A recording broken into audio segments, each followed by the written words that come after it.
10월 22일 금요일 아침 기도에 오신 여러분을 환영합니다. 오늘 우리가 함께 나눌 말씀은 출애굽기 35장 20절에서 29절 말씀입니다. 다 함께 말씀 읽도록 하겠습니다. 이스라엘 자손의 온 회중이 모세 앞에서 물러갔더니 마음이 감동된 모든 자와 자원하는 모든 자가 와서 회막을 짓기 위하여 그 속에 쓸 모든 것을 위하여 거룩한 옷을 위하여 예물을 가져다가 여호와께 드렸으니 곧 마음에 원하는 남녀가 와서 팔찌와 귀고리와 가락지와 목걸이와 여러 가지 금품을 가져다가 사람마다 여호와께 금 예물을 드렸으며 무릇 청색, 자색, 홍색 실과 가는 배실과 염소 털과 붉은 물들인 수장의 가죽과 해달의 가죽이 있는 자도 가져왔으며 은과 노스로 예물을 삼는 모든 자가 가져다가 여호와께 드렸으며 섬기는 일에 소용되는 조각목이 있는 모든 자는 가져왔으며 마음이 슬기로운 모든 여인은 손수 실을 빼고 그 뺀 청색, 자색, 홍색 실과 가는 배실을 가져왔으며 마음의 감동을 받아 슬기로운 모든 여인은 염소 털로 실을 뽑았으며 모든 족장은 호마노와 및 에봇과 흉패에 물릴 보석을 가져왔으며 등불과 관유와 분향할 향에 소용되는 기름과 향품을 가져왔으니 마음에 자원하는 남녀는 누구나 여호와께서 모세의 손을 빌어 명령하신 모든 것을 만들기 위하여 물품을 드렸으니 이것이 이스라엘 자손이 여호와께 자원하여 드린 예물이니라. 아멘. 오늘 본문에는 이스라엘 백성들이 회막을 짓기 위해 필요한 모든 것들을 준비하는 모습이 기록되어 있습니다. 오늘 본문 이전의 내용에 따르면 모세는 이스라엘 백성들을 모두 모아서 자신이 들은 하나님의 명령을 전달합니다. 하나는 안식일을 지키라는 명령이었고 또 다른 하나는 회막을 짓는 것에 관한 명령이었습니다. 35장 5절입니다. 너희의 소유 중에서 너희는 여호와께 드릴 것을 택하되 마음에 원하는 자는 누구든지 그것을 가져다가 여호와께 드릴지니. 모세는 이와 같은 명령을 한 후에 구체적으로 어떤 것들이 필요한지 그리고 그것으로 무엇을 만들어야 하는지 자세히 설명합니다. 이 모든 설명이 끝난 직후가 바로 오늘 본문의 시작인 20절입니다. 20절입니다. 이스라엘 자손의 온 회중이 모세 앞에서 물러갔더니. 모세를 통해 하나님의 명령을 들은 이스라엘 백성들은 모세 앞에서 물러갔습니다. 그리고 얼마의 시간이 흐른 후 이스라엘 백성들은 하나님 앞에 예물을 가져오기 시작했습니다. 21절입니다. 마음이 감동된 모든 자와 자원하는 모든 자가 와서 회막을 짓기 위하여 그 속에서 쓸 모든 것을 위하여 거룩한 옷을 위하여 예물을 가져다가 여호와께 드렸으니. 이스라엘 백성들은 모세를 통해 회막을 짓기 위해 필요한 모든 것과 거룩한 옷을 위하여 예물을 가져왔습니다. 이어지는 말씀에서 확인할 수 있듯이 그들은 회막을 짓고 거룩한 옷을 만들 때 필요한 것들 중 일부분이 아니라 모든 것을 가져왔습니다. 22절, 24절입니다. 곧 마음에 원하는 남녀가 와서 팔찌와 귀고리와 가락지와 목걸이와 여러 가지 금품을 가져다가 사람마다 여호와께 금예물을 드렸으며 무릇 청색, 자색, 홍색 실과 가는 배실과 염소털과 붉은 물을 들인 수장의 가죽과 해달의 가죽이 있는 자도 가져왔으며 은과 노스로 예물을 삼는 모든 자가 가져다가 여호와께 드렸으며 섬기는 일에 소용되는 조각목이 있는 모든 자는 가져왔으며 금과 은과 놋, 다양한 색상의 실과 염소털 그리고 다양한 가죽과 조각목을 가져왔습니다. 계속해서 25절입니다. 마음이 슬기로운 모든 여인은 손수 실을 빼고 그 뺀 청색, 자색, 홍색 실과 가는 배실을 가져왔으며 25절의 앞부분에 기록된 이 마음이 슬기로운 이라는 표현을 원어의 의미를 살려서 전체적인 문맥의 의미를 맞춰본다면 손재주가 있는으로 볼 수 있습니다. 즉 손재주가 있는 여인들이 실을 빼서 청색, 자색, 홍색 실과 가는 배실을 가져오기도 했다는 것입니다. 정리해본다면 이스라엘 백성들은 자신들이 가지고 있던 물건들 뿐만 아니라 자신들의 재능 또한 하나님 앞에 드렸습니다. 26절입니다. 마음의 감동을 받아 슬기로운 모든 여인들은 염소 털로 실을 뽑았으며 25절과 이어지는 내용으로 손재주가 있는 여인들이 염소 털로 실을 뽑아 하나님 앞에 가져오기도 했습니다. 마지막으로 이스라엘 백성들의 모든 족장들은 보석과 기름 그리고 향품을 가져왔습니다. 27절, 28절입니다. 모든 족장은 호마노와 및 에봇과 흉패에 물릴 보석을 가져왔으며 등불과 관유와 분향할 향에 소용되는 기름과 향품을 가져왔으니. 오늘 본문의 마지막 절인 29절에서는 22절부터 28절 기록된 이스라엘 백성들의 모습을 한 절로 요약합니다. 마음에 자원하는 남녀는 누구나 여호와께서 모세의 손을 빌어 명령하신 모든 것을 만들기 위하여 물품을 드렸으니 이것이 이스라엘 자손이 여호와께 자원하여 드린 예물이니라.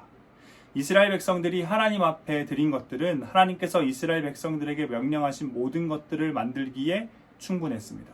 이어지는 36장의 기록에 따르면 이스라엘 백성들이 하나님 앞에 가져온 예물이 충분함을 넘어 넉넉하여서 남았다고까지 기록하고 있습니다.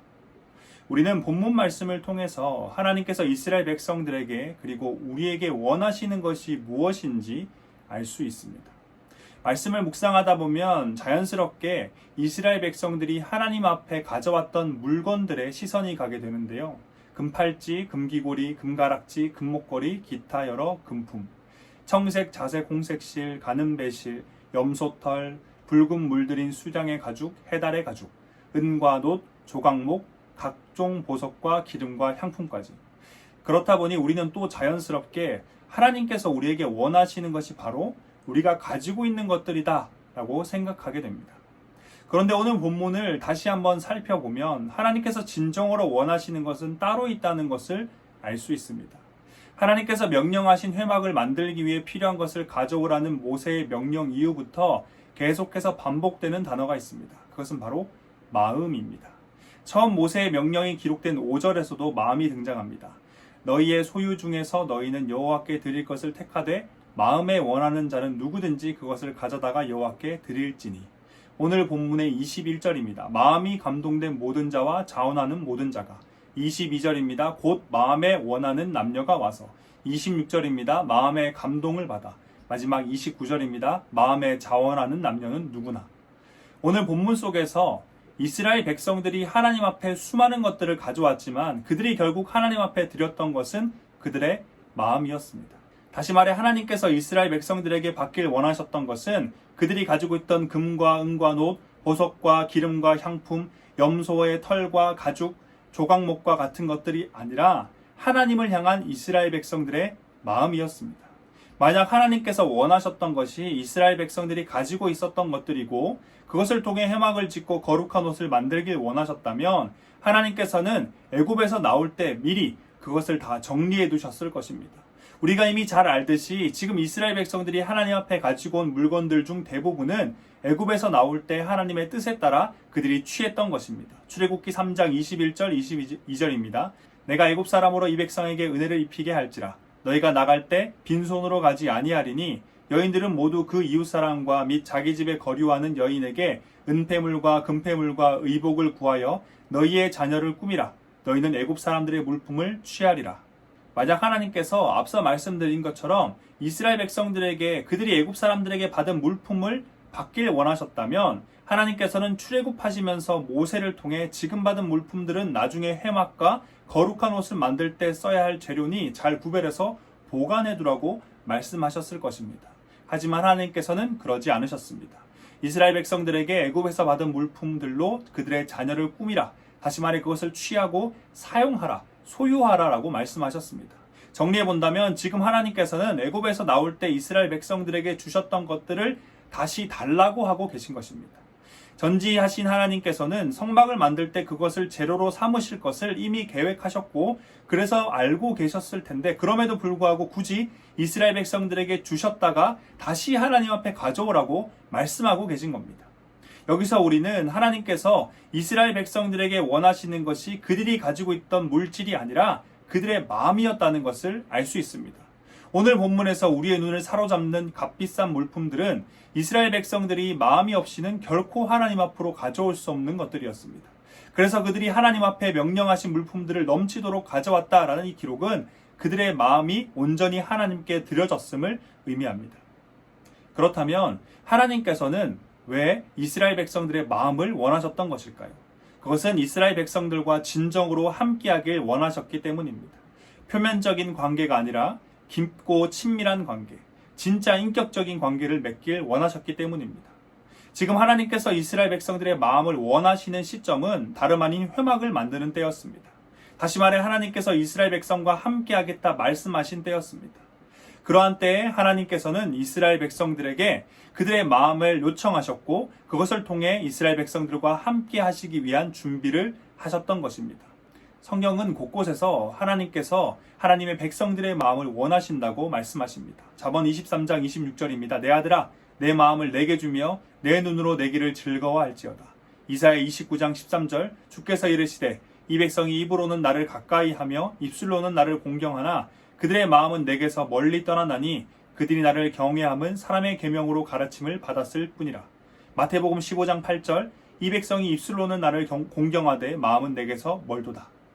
대학교의 성도 여러분, 하나님께서는 하나님의 백성, 성도인 우리의 마음을 원하십니다.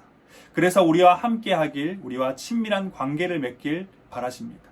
우리가 이미 잘 알고 있듯이 같은 공간에서 같이 지낸다 하더라도 서로의 마음이 없다면 그 관계는 표면적인 관계, 일시적인 관계, 한정적인 관계일 수밖에 없습니다.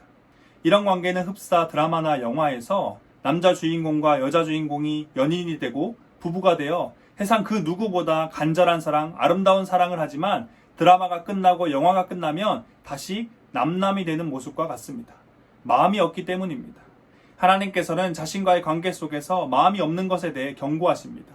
앞서 살펴봤던 말씀인데요. 입으로는 나를 가까이 하며 입술로는 나를 공경하나 그들의 마음은 내게서 멀리 떠났나니. 입술로는 나를 공경하되 마음은 내게서 멀도다. 사랑하는 대학교의 성도 여러분, 우리의 마음은 어디를 향하고 있는지 돌아보길 원합니다. 지금 우리는 우리의 마음을 어디에 두고 있는지 점검해 보길 원합니다. 우리를 향한 하나님의 마음은 의심할 여지가 없습니다. 너무나도 확실하고 충분해서 고민하지 않아도 됩니다. 그렇게 지금 중요한 것은 우리의 마음입니다. 해명을 지으라 명령하시는 하나님께서는 마음이 없이는 결코 하나님 앞으로 가져올 수 없는 것들을 요청하셨습니다. 내가 어떻게 번 돈인데 내 돈을 요구하신다고? 지금 1분 1초가 아까운 인생에서 가장 중요한 때인데 내 시간을 요구하신다고? 내 재능과 능력을 이런 곳에 사용하라고? 하나님께 마음을 드리고자 했던 이스라엘 백성들은 그것이 무엇이든 하나님께서 말씀하시면 기쁜 마음으로 가져갔고 넘치도록 가져갔습니다. 혹시 하나님께서 나에게 요구하시는 것이 너무 값지고 큰 것이라 고민하고 계신 성도님이 계신가요? 지금 하나님께서는 너무 크고 값진 그것이 아니라 우리의 마음을 원하고 계시는 것입니다. 우리와 함께하고자 더 친밀한 관계를 맺고자 손을 내밀고 계시는 것입니다. 더 이상 고민하지 말고 그 손을 잡을 수 있길 소망합니다. 그래서 하나님과 더 깊은 관계를 맺을 수 있길 원합니다. 이것까지 하나님께 드리고 나면 어떻게 살지? 내 인생은, 내 미래는 어떻게 될까? 이런 고민이 된다면 하나님께서 어떻게 아무것도 없는 광야 한가운데서 이스라엘 백성들을 지키시고 먹이시고 입히셨는지 기억하길 원합니다. 그리고 마침내 그들을 어디로 들여보내셨는지를 기억하길 원합니다. 이번 한 주 나를 가장 기쁘게 한 것은 무엇이었는지, 이번 한 주 나를 가장 슬프게 한 것은, 이번 한 주 나를 가장 속상하게 한 것은 무엇이었는지 곰곰이 생각해 보길 원합니다. 바로 그곳이 우리의 마음이 있는 곳입니다. 나를 가장 기쁘게 하고 슬프게 했던 것이 돈이었다면 우리의 마음은 돈에 있는 것입니다. 나를 가장 기쁘게 하고 슬프게 했던 것이 인간관계였다면, 자녀였다면, 남자친구, 여자친구였다면 우리의 마음은 그곳에 있는 것입니다. 하나님께 우리의 마음이 있길 원합니다. 하나님께서는 우리와 진실된 관계를 맺고자 하십니다. 우리를 향한 하나님의 사랑은 이미 의심할 것이 없이 확실합니다. 우리의 마음이 하나님을 향하기만 하면 됩니다. 하나님과 함께 걷고 함께 쉬고 함께 달려갈 수 있길, 세상 그 누구보다 하나님과 친해질 수 있길, 하나님을 향한 사랑이 날마다 깊어지길 소망합니다. 다 함께 기도하겠습니다. 우리의 창조자 구원자 되신 하나님, 주님의 이름을 찬양합니다. 오늘도 어김없이 우리에게 새 생명 주심에 감사드립니다.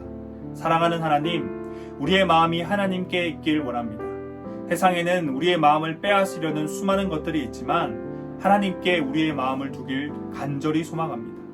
우리와 함께하고자 하신 하나님, 그래서 우리의 마음을 원하시는 하나님, 하나님의 그 크고 놀라운 사랑, 이루 말할 수 없는 아름다운 그 사랑에 우리가 반응하며 우리의 마음을 드리길 원합니다. 우리가 무엇이기에 우리를 이토록 사랑하시는지 그 사랑에 다시 한번 감사드립니다. 마음은 없는 형식적이고 표면적인 관계가 되지 않길 바랍니다. 성경 속 하나님의 경고처럼 입술로는 하나님을 공경하지만 마음은 다른 곳에 있는 우리가 되지 않길 원합니다. 코로나19를 변명 삼아, 도구 삼아 우리의 마음을 다른 곳에 두며 살지 않길 소망합니다. 새로운 하루, 그리고 남은 한 주 가운데 하나님께 마음 두기를 더욱 힘쓰며 하나님과 더욱 친해지는 우리가 되길 기도드리며 우리의 구원자 삶의 이유 다시 오실 예수 그리스도의 이름으로 기도드립니다. 아멘.